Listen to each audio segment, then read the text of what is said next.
So hello coders, welcome to my YouTube channel Abhishek Digital Adventure. Today we will discuss about how to create a basic web page. ठीक है, तो आज हम आ जाते हैं अपने टैब पे, सर्च कर लेते हैं अपनी website W3 Schools HTML। Fourth tab HTML basics आज हम पढ़ेंगे। नीचे स्क्रॉल कर लेते हैं। हाँ, तो मैंने आपको पिछली वीडियो में बताया था कि डॉक टाइप हम कैसे सेट करते हैं। डॉक टाइप से हमारा क्या होता है, ये एक ऐसा टैग है जिससे हम सिलेक्ट कर सकते हैं कि हम कौन सी लैंग्वेज लिख रहे हैं। ठीक है, और फिर हमारा है HTML टैग, जिससे हमें ये पता चलता है कि हम अब HTML लिखना स्टार्ट कर सकते हैं। और फिर मैं एक आपको एनालॉजी बताता हूँ। जैसे HTML के दो बच्चे हैं, हेड और बॉडी। हेड के अंदर वो सारी चीज़ें हम टेक्स्ट लिख सकते हैं, सब टेक्स्ट लिख सकते हैं, या फिर कोई कंटेंट डाल सकते हैं जो हमारी वेबसाइट में दिखाई नहीं देगा। और बॉडी टैग का क्या काम होता है, बॉडी टैग वो सारे एलिमेंट को कंटेन करता है जो हमारे वेब पेज पे क्लियरली दिखते हैं। ठीक है, तो अब यहाँ पे हम पढ़ते हैं H1 tag. H1 tag H6 tag तक चलता है, और इससे हम क्या करते हैं, इससे हम अपनी हेडिंग लिख सकते हैं। और 1 से 6 तक चलता है, तो हमारी जो हेडिंग की जो वैल्यू है वो 1 में सबसे ज़्यादा कम होती है, 2 में उससे कम, 3 में उससे कम, और 6 तक जाते जाते सबसे कम। और H1 टैग का हम इसलिए इस्तेमाल करते हैं ताकि हमारी इम्पोर्टेंस बढ़े हमारे सेंटेंस की। ठीक है, और पैराग्राफ टैग जैसे नाम से पता चल रहा है, इसके अंदर हम अपना पैराग्राफ डाल सकते हैं। और नेक्स्ट है हमारा ए टैग। ए टैग मतलब इसके अंदर मीनिंग है एंकर टैग। एंकर टैग हमारा किस काम आता है, हमारी कोई भी लिंक प्रोवाइड करने के लिए हमारी वेबसाइट में। ठीक है, समझाता हूँ ऐसे। अब देखिए एग्जांपल में ऐसे लिखा हुआ है, एंकर टैग हमारा स्टार्ट हुआ है और ख़त्म होने से पहले यहाँ पे एंकर टैग से पहले जो हमारा एंगुलर ब्रैकेट है उसके अंदर देखिए हमारा ये लिखा हुआ है HRF। ये हमारा एट्रीब्यूट है। एट्रीब्यूट अब सोचेंगे आप किसे कहते हैं। एट्रीब्यूट हम उस चीज़ को कह सकते हैं जो हमारे टैग्स के अंदर आती है। ये स्पेशली डिज़ाइन होती है, अलग अलग टैग के अलग अलग एट्रीब्यूट्स होते हैं। जैसे हम एंकर टैग के अंदर HRF टैग यूज़ करते हैं, जिसके अंदर हम अपनी जो लिंक लगाना चाहते हैं वेबसाइट पे वो लगाते हैं। ऊपर समझ लो, आगे बताएंगे दोबारा। और फिर हमारा आता है HTML इमेज। HTML पेज के अंदर हम इमेज कैसे लगाते हैं, इमेज टैग से। उसके अंदर हमारे कुछ सब एट्रीब्यूट्स आते हैं हम इमेज टैग के अंदर जो लगा सकते हैं। एक आता है हमारा सोर्स, जो मतलब हमारी जो इमेज है वो आ कहाँ से रही है वो हम डाल के दिखाएंगे आपको।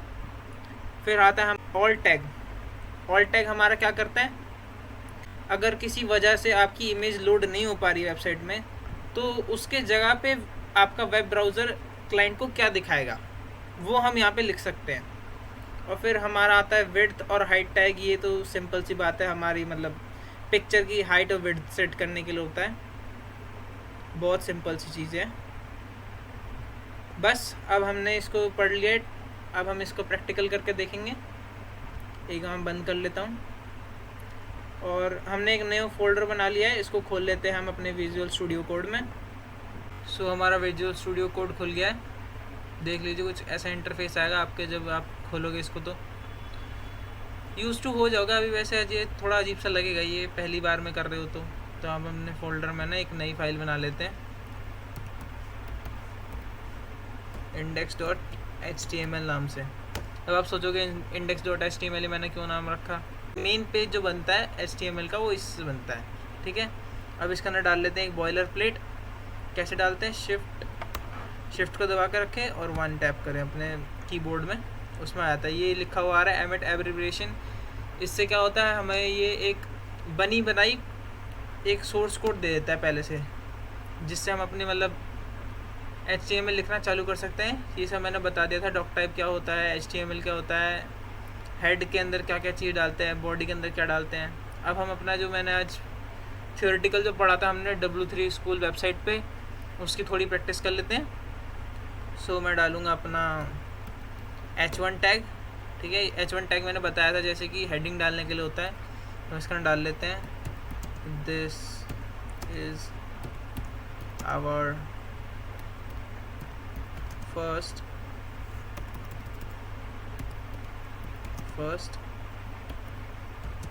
वेबसाइट ठीक, ये डाल लिया। अब हम और कौन कौन से टैग पढ़े थे हमने, कि हमने पढ़ा था, एक टैग पढ़ा था हमने पैराग्राफ टैग का यूज़ कर लेते हैं ऐसे करके कुछ, दिस इज पैराग्राफ,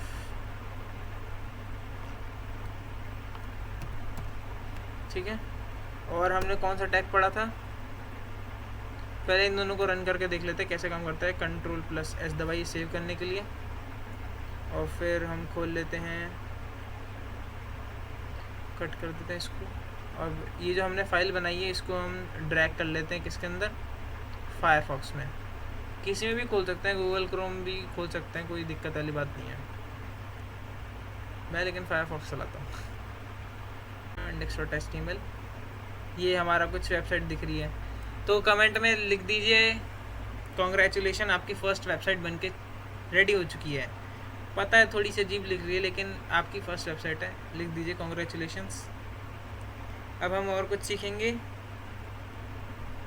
हमने पढ़ा था कि हम इमेज कैसे डाल सकते हैं, और हम इमेज टैग का यूज़ करते हैं आज। इमेज IMG डालना था, इमेज टैग जो मैंने बताया था, जैसे कि 2 एट्रीब्यूट डालेंगे इसके अंदर।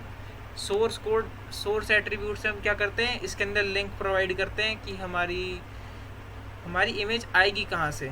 और ऑल्ट टैग हमारा इसलिए यूज़ होता है ताकि हम ये बता सकें कि अगर किसी वजह से हमारा इमेज रिलोड नहीं हो पा रहा है क्लाइंट की वेबसाइट पे, तो उसके जगह पे हमें क्या दिखाई देगा। अब इमेज नहीं दिखाई दे रही है, हमें कुछ ना कुछ तो बताना पड़ेगा कि उस इमेज के अंदर हमारा था क्या, ठीक है।